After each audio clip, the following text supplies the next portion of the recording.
u, porque v vale 1, sería igual también a este 5 menos 5t menos 10t cuadrada, ¿ok?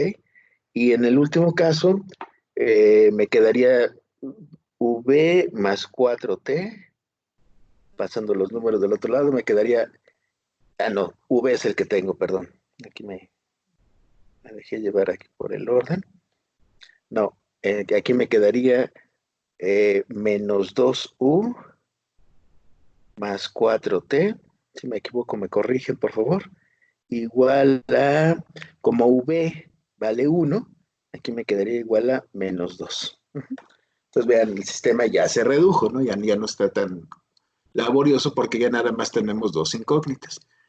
Espero que estén de acuerdo conmigo que la mejor manera de solucionar este sistema es concentrarme en la segunda ecuación, porque la segunda ecuación solo depende de t. Entonces, si yo encuentro el valor de t, eso me va a permitir sustituirlo ya sea en la ecuación 1 o en la ecuación 3, ¿sí? Y con eso terminar de determinar los valores de u, b y t que me conducen al punto de intersección. Entonces, pues ya, de la ecuación 2, espero que vean que se podría simplificar todavía más. Déjenme ver. Es que... no me conviene, ya me di cuenta, perdón. Creí que esta solo dependía de t, pero no es cierto, porque aquí también está u. No, me conviene resolver el sistema utilizando la ecuación 1 y la ecuación 3, por supuesto. Entonces lo voy a hacer por suma y resta. De hecho, es sencillo. Entonces aquí voy a poner de 1 y 3. De 1 y 3. Puedo escribir la ecuación 1 como u más 3t igual a 1. Y la ecuación 3, pues dividirla claramente entre 2. Me quedaría aquí menos u más 2t igual a menos 1. ¿Sí lo hice bien? Es que no, aquí me confundo un poco. Estoy dividiendo entre 2, simplemente. Entre 2, sí, está bien. Y aquí al simplificar me quedaría 3t más 2t, sería 5t igual a 0. Entonces esto implicaría precisamente que t es igual a 0. ¿Sí? Pero si t es igual a 0, espero que vean de la ecuación número 2. La ecuación número 2 implicaría que 5u es igual a 5. Por lo tanto, u es igual también a 1. Esto sustituyendo en la ecuación número 2. Espero que estén ustedes de acuerdo conmigo. Y ya. Entonces ya tenemos los valores de u y b y t que me conducen precisamente al punto de intersección, a no ser que me haya equivocado en algo. El punto de intersección, entonces, voy a pintar aquí, es el que se obtiene, por ejemplo, cuando t vale 0. Pero si t vale 0, eso lo sustituimos en la ecuación de la curva. Si t vale 0, espero que estén de acuerdo conmigo, que el punto de intersección sería, aquí lo voy a marcar, sería 3, 5 y menos 1. 3, 5 y menos 1. Que debería ser el mismo punto que obtuviéramos si sustituimos u igual a 1 y b igual a 1, pero en la ecuación de la superficie. Lo hacemos muy rápido. Aquí me quedaría, si u y b valen 1, aquí serían 1 más 2, da este 3, 5 por 1, da este 5, y 1 menos 2 da este menos 1. Vean que efectivamente este es el punto de intersección, ¿ok? No me lo pedían, por cierto, no me lo estaban pidiendo, basta con que yo tenga estos valores para que ya completemos el problema, pero además tenemos el punto de intersección. ¿Por qué digo que no es necesario? Porque lo que me están preguntando es nada más el ángulo de intersección. Y como ya teníamos quién es el vector normal y quién es el vector tangente a la superficie y la curva respectivamente, entonces nada más ahora sustituimos esa información. El vector normal en este punto, ¿quién va a ser entonces? Ya que estoy considerando el punto de intersección. El vector normal quedamos que era es 5b más 10u. Como u y b valen 1, este vector aquí sería 15. El segundo sería menos 5, la segunda componente es menos 5. Y la última componente sería 5 menos 10, que también es menos 5. Ese sería el vector normal. Mientras que el vector tangente, que es este vector que llamamos v, se obtiene cuando t vale 0. Y si t vale 0, aquí me quedaría el vector menos 3, menos 5, y menos 4. Se podrían escalar los vectores para no meter ruido, no lo voy a hacer, pero aquí podríamos dividir este vector entre 5 claramente para hacer las cuentas más sencillas. Pero bueno, ya está. Pues terminamos. Entonces, a continuación, calculamos precisamente el seno de phi. Recuerden, como es ángulo entre superficie y curva, no es el coseno, sino el seno lo que tenemos aquí que calcular. Entonces, aquí si hacemos las cuentas, espero que estén de acuerdo conmigo, el producto punto me daría menos 45, menos por menos más, 5 por 5 serían 25, y menos 5 por menos 4 serían más 20. ¿Están de acuerdo? ¿Sí? Y como vemos, desde aquí me doy cuenta que el resultado del numerador va a ser 0. Así que aquí no importa cuánto valga n, no importa cuánto valga b. Bueno, los módulos, de todas maneras, este resultado va a ser igual a 0. Y entonces, ¿cuánto va a valer el ángulo? ¡Ah! Perfecto. Estoy teniendo el mismo problema de la otra clase, que había un retraso. Bueno, eso es lo que acabo de escribir. Ahí está. Lo bueno es que ya estamos por terminar el ejercicio. Entonces, observen que también da 0, por eso no importa cuánto vale el módulo de n, ni cuánto vale, ¿cómo se llama? El módulo de b. De todas maneras, el cociente va a ser igual a 0. Pero ahora el ángulo no es 90 grados. ¿Por qué? Porque ahora no estoy calculando el seno del ángulo. Perdón, ahora estoy calculando el seno del ángulo. Hace rato, ese 0 implicó un ángulo de 90 grados, pero porque estaba expresando el valor del coseno de teta. Ahora no es un coseno, por lo que hemos discutido, sino que es este seno, y por lo tanto, el ángulo corresponde al ángulo para el cual el seno valga 0. Y ese ángulo, por supuesto, es, en este caso, 0 grados o 0 radianes. Y con eso, pues terminamos este ejercicio. No sé si sea la respuesta de la serie, normalmente sí, normalmente sí, de repente hay errores, pero miren, aquí está, el ángulo efectivamente es 0. ¿Sí? Y este es nuestro resultado. No me lo pidieron, pero sí se pudo haber pedido, ¿no? Sí se pudo haber pedido, a ver, ¿y cuál es el punto de intersección, no? Es un dato importantísimo, ¿sí? Porque justamente en el punto de intersección es donde tenemos definido el ángulo al que estamos haciendo referencia. Entonces, el ángulo que acabamos de obtener, si me permiten, me voy a hacer un pequeño trazo aquí sobre la figura, sería el que correspondería, insisto, a esta línea tangente a la curva y a esta línea que se encuentra sobre la superficie. Este es el ángulo phi que acabamos de obtener. Más o menos. ¿Ok? Bien. Indíquenme por favor si tienen alguna pregunta, tienen alguna duda con respecto a este ejercicio en particular. Bien. Bueno, pues parece que no, parece que estamos más o menos bien. Aquí viene. Sí, está escribiendo ninguna. Muy bien, muy bien. Pues entonces, insisto, puede haber más aplicaciones de estos temas, por supuesto. O sea, ¿qué estamos aplicando? Pues estamos aprendiendo cómo encontrar el vector perpendicular a una superficie. Y con ese vector podemos encontrar la ecuación del plano tangente a la superficie, el ángulo de intersección entre superficies, ¿cómo se llama? El ángulo entre una superficie y una curva, como estamos viendo, pero habría otros, ¿no? Les digo, ahorita el que se me ocurrió así de momento, mientras daba la clase, es la ecuación de la recta que es normal a la superficie, que es algo que también estudiamos en cálculo integral. De eso no hay problemas en la serie, pero también sería otra posible aplicación, ¿sí? Y en fin, eso es lo que estamos viendo el día de hoy y lo que yo quería que estudiáramos el día de hoy. Las aplicaciones que tiene este vector normal a la superficie en diferentes problemas. Pero el concepto fundamental, insisto, es el mismo que estudiamos desde la clase anterior, ¿sí? El que voy a presentar aquí en la pizarra, este que está aquí, que corresponde precisamente al ángulo, perdón, al vector normal obtenido, insisto, a partir de la ecuación vectorial de la superficie. Quisiera enfatizar, aunque ya lo mencioné, pero para mí es muy importante, que esta fórmula para sacar el vector normal no sustituye a la que aprendimos en el curso de cálculo integral.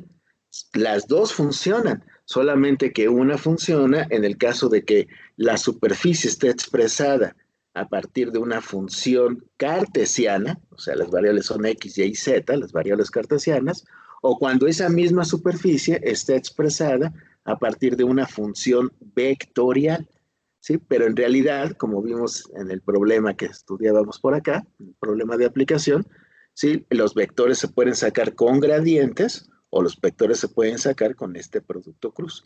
¿De qué depende? Pues depende de los datos, depende de cómo tengamos expresados a nuestra superficie. Aquí la superficie 1 está expresada en coordenadas, perdón, es en una ecuación cartesiana, mientras que la superficie 2 está expresada en una superficie, ¿cómo se llama? En una superficie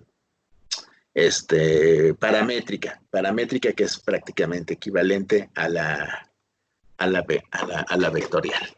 Bueno, como no hay más preguntas, bueno, vamos a terminar este tema y tendremos entonces que comenzar el siguiente. El siguiente tema es sobre coordenadas curvilíneas. Es un tema más o menos extenso y ya les había dicho, hoy no me daría tiempo de ver demasiado. Bueno, parece que hay una pregunta, déjenme ver, vamos a verla rápido. Dice, ¿no puede haber otros valores diferentes de cero ya que están entre un vector normal y el plano? Sí, nada más que normalmente uno toma el ángulo más pequeño entre 0 y 180 grados cuando habla del ángulo entre vectores. Sí, por supuesto que puede haber otros valores. Recuerden que las funciones trigonométricas son funciones periódicas, es decir, repiten su valor, ¿cómo se llama? Después de cierto periodo, por eso se conocen como funciones periódicas. Sin embargo, normalmente uno reporta, por decirlo de alguna manera, uno reporta el ángulo menor correspondiente. Pero es verdad lo que dice nuestra compañera, se puede suceder, no estoy hablando de este problema en particular, de un problema cualquiera, que yo tuviera aquí el vector B, que yo tuviera aquí el vector normal, el vector N, ¿sí? Déjenme pintarlos mejor. Aquí el vector B, que tuviera el vector N, y espero que ahorita todo el tiempo estuve hablando de este ángulo. Este fue el ángulo que estuvimos considerando. Pero es verdad que uno podría considerar, por ejemplo, también este otro ángulo que voy a pintar aquí en color verde. Este ángulo también se podría considerar el ángulo teta, le voy a llamar teta prima, ¿sí?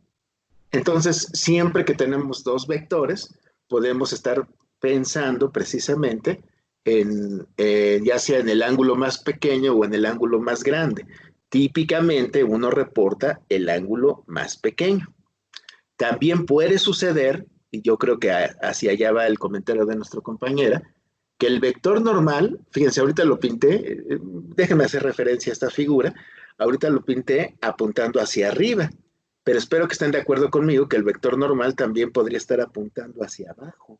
Y si el vector normal estuviera apuntando hacia abajo, este ángulo que se formaría aquí sería mayor que 90 grados incluso, ¿sí? Entonces, normalmente esas situaciones uno las trata de evitar, uno trata de evitarlas, uno trata de considerar si el ángulo me sale más grande de 90 grados para el ángulo entre los vectores, pues normalmente no tiene nada de malo, lo puedo reportar así simplemente, pero usualmente lo que se hace pues es que se cambia la dirección de alguno de los dos vectores para tener un ángulo agudo.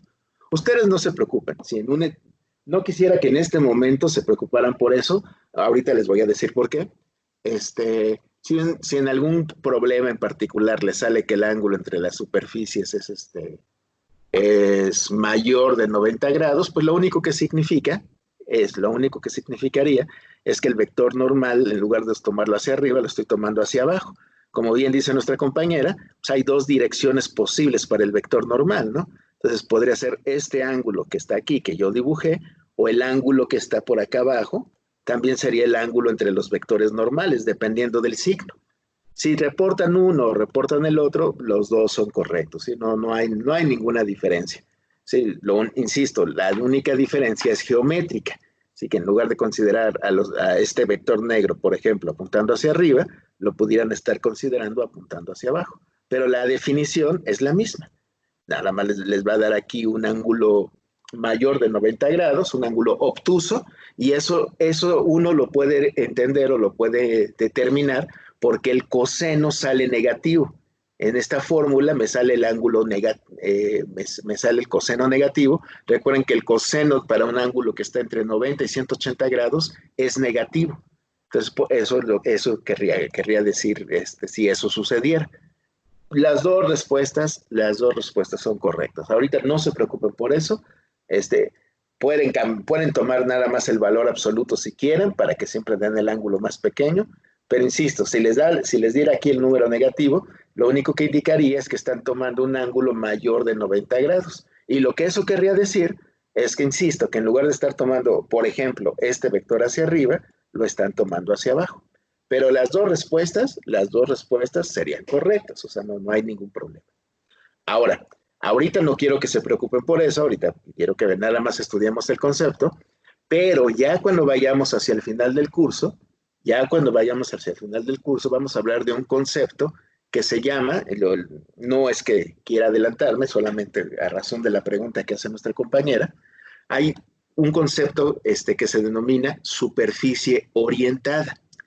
Una superficie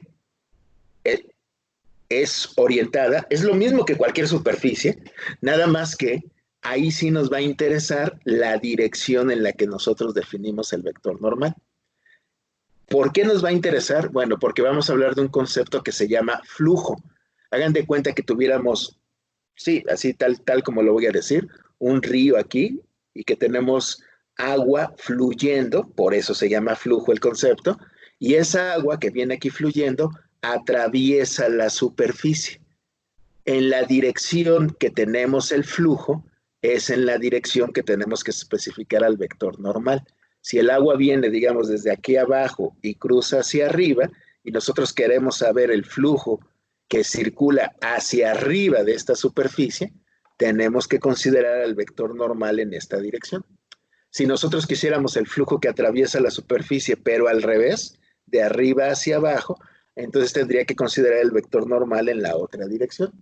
Y entonces, cuando ya hablamos de superficies orientadas, ya no hay ningún lugar a dudas en cuál es el vector normal que yo tengo que utilizar. Y en ese caso, ahora sí, esta respuesta del ángulo es única, ¿sí? Porque ahora sí me dicen el ángulo entre dos superficies o entre una curva y una superficie, es este producto punto, donde los vectores n son los vectores normales, pero ahora en una superficie orientada sí estaría bien definido cuál es el vector que debo considerar, incluyendo su dirección. Eso lo vamos a dejar hacia el final del curso. Por lo pronto, las dos respuestas serían correctas. O sea, si yo considero el vector normal hacia arriba, y como en esta figura, sí, si yo considero todo como en esta figura, el ángulo es agudo. Si de repente cualquiera de los dos vectores, ahorita me estoy fijando en el vector negro, pero podría ser con cualquiera de los dos. Si el vector negro lo hubiera escogido en la dirección contraria, pues el ángulo hubiera sido obtuso, ¿sí? El ángulo hubiera sido obtuso y por lo tanto este coseno me saldría negativo. Y sería otro ángulo, claro que sí. Nada más que ese ángulo no es cualquier ángulo, espero que estén ustedes de acuerdo conmigo, que sería el suplementario. Es decir, el ángulo que sumado con teta da como resultado 180 grados o pi radianes. Entonces, digamos, esas serían las dos respuestas. Entonces, si me permiten, en este problema que vimos, el ángulo teta entre las dos superficies, déjenme prender mi tableta de más, ya la había apagado. El ángulo entre las dos superficies, déjenme ver cuál es, ajá. Aquí lo voy a poner nada más como un pensamiento. Lo estoy pensando así, fíjense. Como si el vector normal 1 hubiera ido en esta dirección y el vector normal 2 hubiera ido en esta otra dirección. Entonces, por eso este ángulo me salió de 90 grados. Sí, pero alguien podría haber dicho, oiga, ¿y por qué no? ¿Por qué no piensa que el vector normal 2 va en la otra dirección? Ah, pues también podría dibujar el ángulo de 90 grados, espero que estén de acuerdo, pero para abajo. O podría pensar en el ángulo completo, ¿no? En el ángulo hasta acá, que correspondería a un ángulo de 270 grados, ¿sí? O, o este ángulo de aquí de -90. O sea, vaya, insisto, hay diferentes maneras de reportar la medida. Todas son correctas. La voy a quitar, voy a borrar esto, no tiene caso. Pero espero, no sé si ese es el espíritu de tu pregunta. No sé si sea alguna otra cosa. Espero que sí, no sé. Coméntame, por favor, si Ginger, si contesto tu duda. Sí, sí hay varias respuestas posibles, sí hay varios ángulos. Se acostumbra, si es posible y si no hay confusión, pues dar el más pequeño, ¿no? Dar el más pequeño, esa es la costumbre. ¿Por qué en el último usamos el seno? Ok, sí, no te preocupes. Muy rápido lo comento, muy rápido. Este, eso tiene que ver con la penúltima diapositiva. Esta debe ser la última. No, no, no. Aquí. Pongan mucha atención, por favor. Yo sé que a lo mejor esto tú lo ves así en pequeñito, no sé el tamaño de tu pantalla, pero tiene que ver con esto. Observa, el ángulo entre vectores, ya no voy a explicar toda la figura, pero bueno, esta sería nuestra figura para calcular el ángulo entre esta recta y este plano. Entonces construimos el vector normal al plano y el vector paralelo a la recta. El vector normal al plano se llama así vector normal y el paralelo a la recta vector director. Con esta fórmula, con la fórmula del coseno, podemos calcular el ángulo entre el vector normal y el vector director. Ese ángulo es el ángulo teta. Pero si te fijas aquí en la figura, el ángulo teta está aquí volando. No es el ángulo entre la recta y el plano. El ángulo entre la recta y el plano sería este que está aquí abajo. Pero este ángulo phi, insisto, no es el ángulo entre el vector normal y el vector director. No es el mismo ángulo, pero sí es complementario a él. ¿Qué quiere decir cuando se dice que dos ángulos son complementarios? Cuando su suma da 90 grados. Esta línea amarilla, por eso la pinté, pensamos que era una línea que estaba sobre el plano, esa línea forma 90 grados precisamente con el vector normal y por eso nos damos cuenta que la suma de teta, que es el ángulo entre los vectores, y phi, que es el ángulo entre la recta y el plano, suma 90 grados. A mí el ángulo que me está interesando es phi, no teta. Esta fórmula me sirve para calcular teta. ¿Qué tengo que hacer para encontrar phi? Simplemente fijarme cuánto me falta para llegar a 90 grados. Una vez más, y atendiendo a la pregunta de nuestra compañera, pensando que estoy tomando el ángulo más pequeño posible. Ya vimos que en ángulos entre vectores pues, se puede definir de varias maneras, pensando en el ángulo más pequeño posible, como indico aquí en la figura. Entonces, hay varias opciones para encontrar este ángulo phi. La que yo les estoy proponiendo es la siguiente, que recordemos algo que aprendimos en la secundaria. En la secundaria nos decían, piensen en un triángulo rectángulo que tenga catetos A, B e hipotenusa C. Pongan mucha atención. Si este ángulo de aquí abajo es teta, es este mismo teta que yo tengo aquí arriba, este ángulo de aquí arriba tiene que ser exactamente phi, no le queda de otra, porque sabemos que teta más phi da 90 grados y aquí teta más phi, esto es la suma de estos dos ángulos, como ustedes saben, también tiene que ser igual a 90 grados. Entonces recordamos de la secundaria, el coseno de teta es cateto adyacente a teta entre hipotenusa, A sobre C. Pero A sobre C también es el cateto opuesto, pero no a teta, sino a phi. Cateto opuesto a phi dividido entre la hipotenusa. El cateto opuesto entre la hipotenusa define ahora el seno de phi. Es decir, la misma fórmula que usamos para calcular el coseno de teta, que es el ángulo entre los vectores, es la misma fórmula que podemos usar para calcular el ángulo entre la recta y el plano. Nada más que pensando ahora, el ángulo entre la recta y el plano es phi, el coseno de teta es igual al seno de phi, por lo tanto aquí sustituimos y cambiamos, en lugar de poner coseno de teta, ponemos seno de phi. pero el número que resulta es exactamente el mismo. Aquí está. El número que resulta es el mismo cociente. Es el mismo número lo que voy a obtener. Entonces, ¿por qué cambio coseno por seno? Muy en breve, ya sin decir todo el procedimiento, todo lo que comenté en su momento, sin decir todo eso, este, porque el ángulo en que estoy interesado no es el ángulo entre los vectores. Si fuera el ángulo entre estos vectores, seguiría siendo coseno de teta, pero no es ese ángulo, es este, es el complementario de ese ángulo. Y el complementario de ese ángulo, que se llama phi, tiene la cualidad de que el seno de phi es lo mismo que el coseno de teta. Entonces calculamos este mismo coseno de teta, pero ahora lo igualamos con el seno de phi. Y de ahí es de donde sacamos el ángulo phi. Recuerden, todo estoy haciendo referencia a la figura esta, porque según yo es más fácil de ver, pero recuerden que el ángulo entre la superficie y una curva se obtiene como este mismo ángulo phi, nada más llevando, digamos, este plano, poniéndolo aquí como plano tangente, y esta recta, poniéndola como recta tangente a la superficie y a la curva respectivamente. El ángulo phi es exactamente el mismo, como dice la definición. Esa es la razón por la que cambiamos cuando estamos hablando del ángulo entre recta y plano o generalizándolo entre curva y superficie, ponemos la misma fórmula del coseno, pero ahora para el seno. Pero nota, esto es muy importante, que no es el mismo ángulo. Este es el ángulo entre vectores y este es el ángulo entre la superficie y la curva. Esa es la razón por la que cambiamos de coseno a seno. No sé si soy más o menos claro, no sé si contesto tu pregunta. Si me lo dices, por favor, te lo agradecería. Ok, sí, parece que ya, sí, ya había escrito. Ok, está muy bien. Sí, esa es la razón.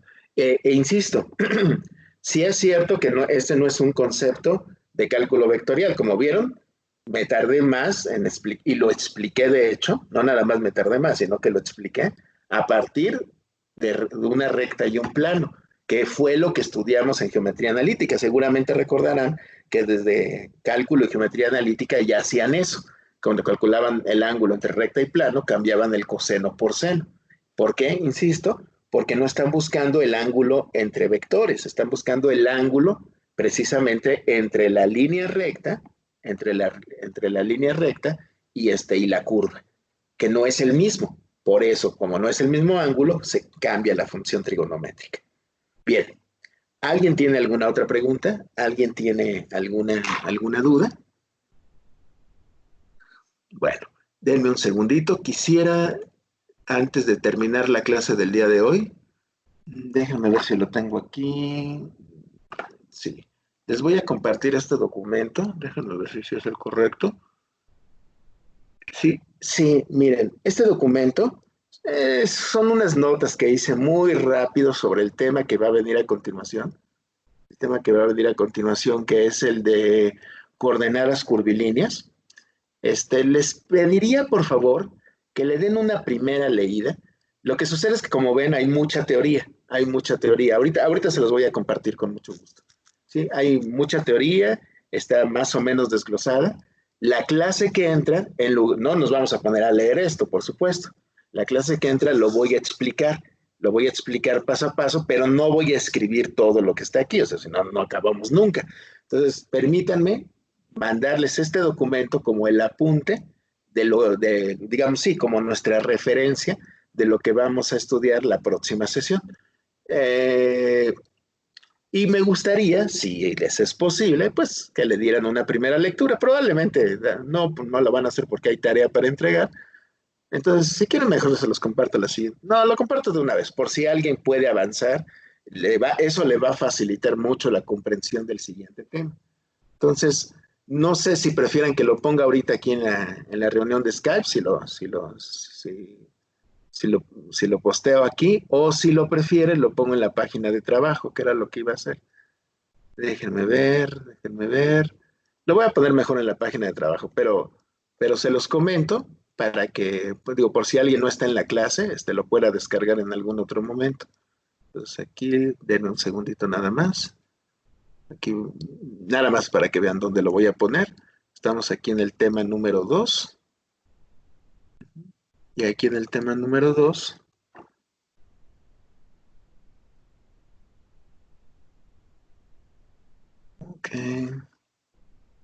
voy a agregar entonces este documento que va a ser el apunte de coordenadas curvilíneas. Ok, aquí lo voy a poner. Ahorita no lo voy a hacer, nada más lo quería escribir aquí para que vieran dónde va a estar. Es que supongo que lo tengo en el Drive, pero no estoy seguro. Pero aquí va a aparecer, ¿de acuerdo? En cuanto termine la clase, ahorita mismo lo hago. ¿Sí? Nada más se los comento. Les pido que lo vayan leyendo y es de lo que va a tratar la siguiente clase. Es más, lo voy a hacer de las dos maneras. Los que están atendiendo la clase ahorita, pues de una vez lo voy a postear.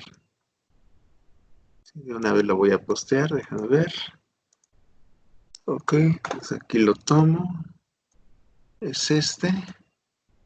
Y además lo voy a poner, además lo voy a subir, insisto.